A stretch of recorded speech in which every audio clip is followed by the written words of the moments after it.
In this recording, we'll discuss the regulation of the stomach.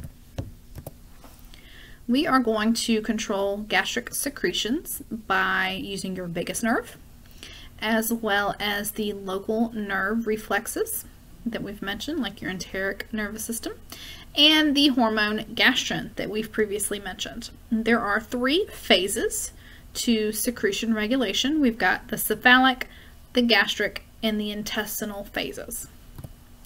So the cephalic reflex starts before food even enters the stomach. We are preparing for food to enter the stomach because we've smelled food or seen food or tasted food or even thought about food.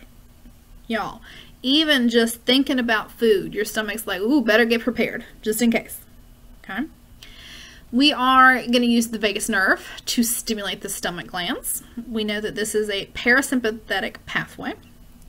We are also going to inhibit somatostatin release because somatostatin was a hormone that was inhibiting acid secretion because your stomach was empty. We don't need to necessarily make a lot of stomach acid if your stomach is empty.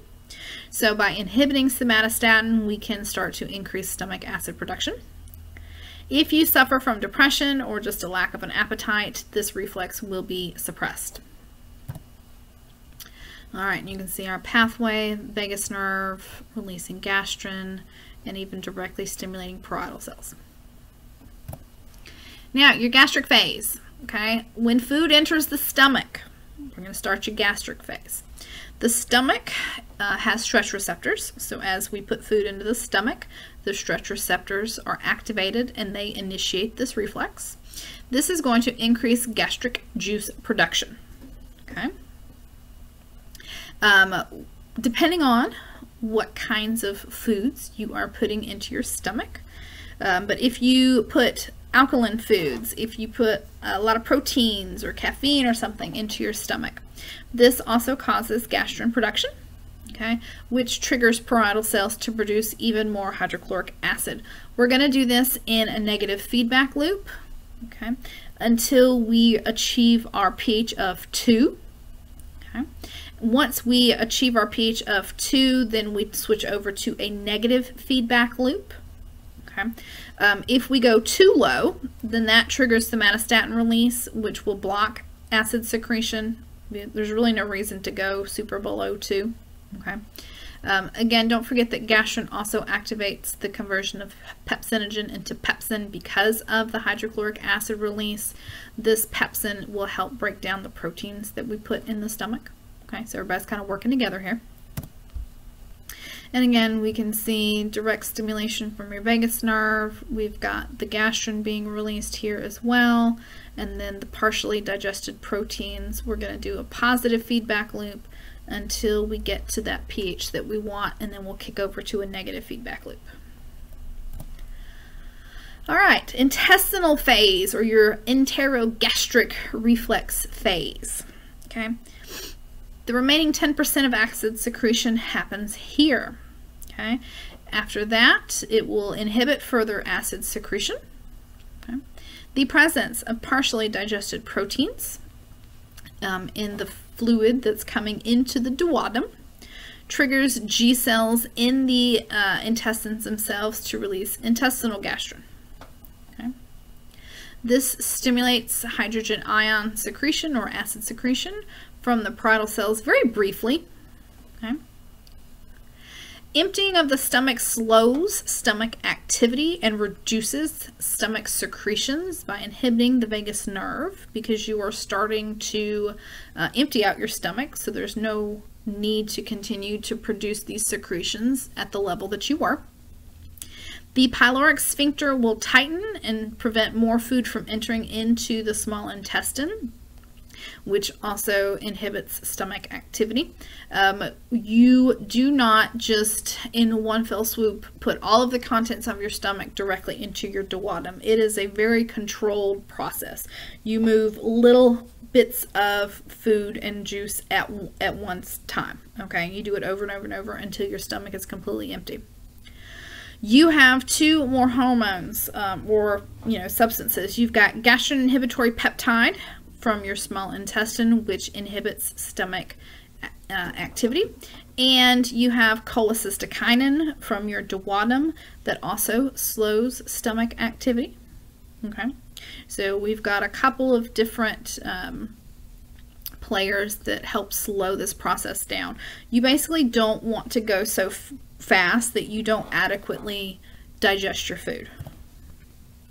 And we can see that here we are kind of slowing down everything, okay, making sure we don't go too fast. Partially digested proteins kind of up our acid level, but the declining pH or a lot of lipids that enter the duodenum will kind of slow everything down. Okay. Now, we just mentioned that not all of your stomach contents make their way into the duodenum at once. So your duodenum receives what we call chyme, which is basically chunky liquefied food. Chyme is acidic because it has been mixed with your stomach acid. And so as chyme moves through your duodenum, we must mix it with bicarbonate. So bicarbonate is very good at neutralizing the stomach acid because it's alkaline. Your stomach is built for withstanding the really low pHs of the hydrochloric acid, but your duodenum is not. And so we do need to raise that pH, and we need to do that very quickly. Your duodenum can only process the chyme so fast, and so we only put little bits of chyme in at a time. We send approximately 3 milliliters of chyme into the duodenum at a time, and it takes approximately 2 hours to completely empty your stomach, and a lot of that really just depends on how much you eat. If you just eat a really small snack, it's probably not going to take 2 hours. If you eat a giant Thanksgiving dinner, it might even take longer than 2 hours, who knows. High protein meals also delay stomach emptying because it takes longer to break down proteins.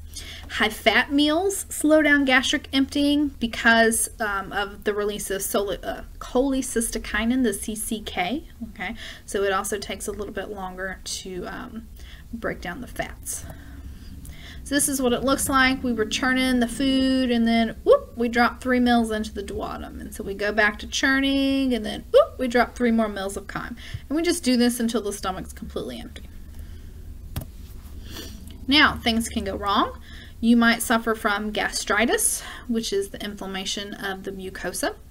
If you suffer from gastritis, you will probably be prescribed a diet of bananas, rice, applesauce, and toast.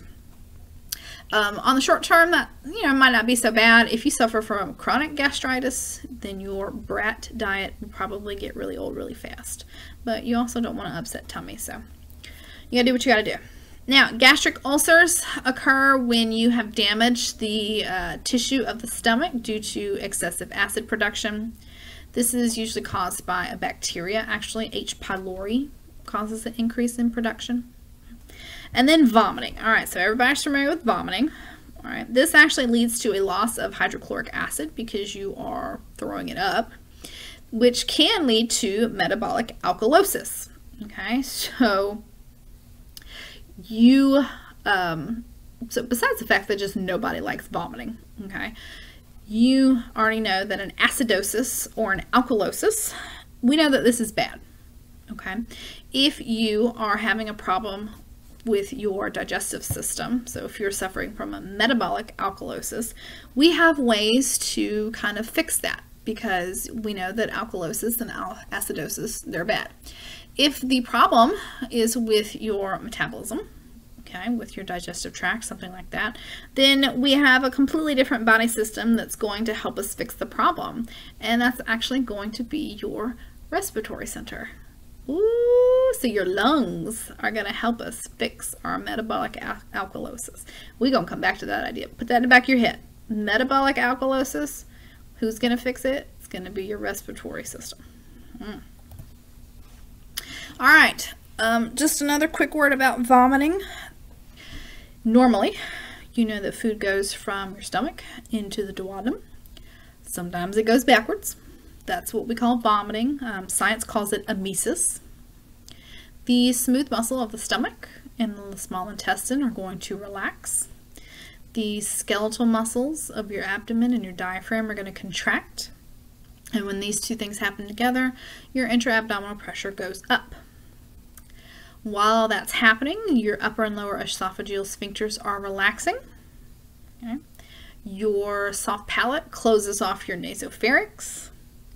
Your epiglottis covers your glottis, so the entrance to your trachea. All of that allows you to take contents of your stomach and push them up and out your oral cavity. Okay. A lot of things can trigger emesis, like emotional stress, so you can really just work yourself up into a frenzy and vomit as a result. You could overfill your stomach.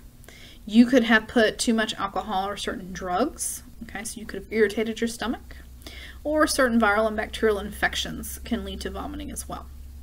Regardless of the stimulus, they will activate the vagus nerve, which chats with your medulla oblongata, your emesis center, and these will help trigger vomiting. So that's probably more than you ever thought you would need to know about vomiting, but now you know.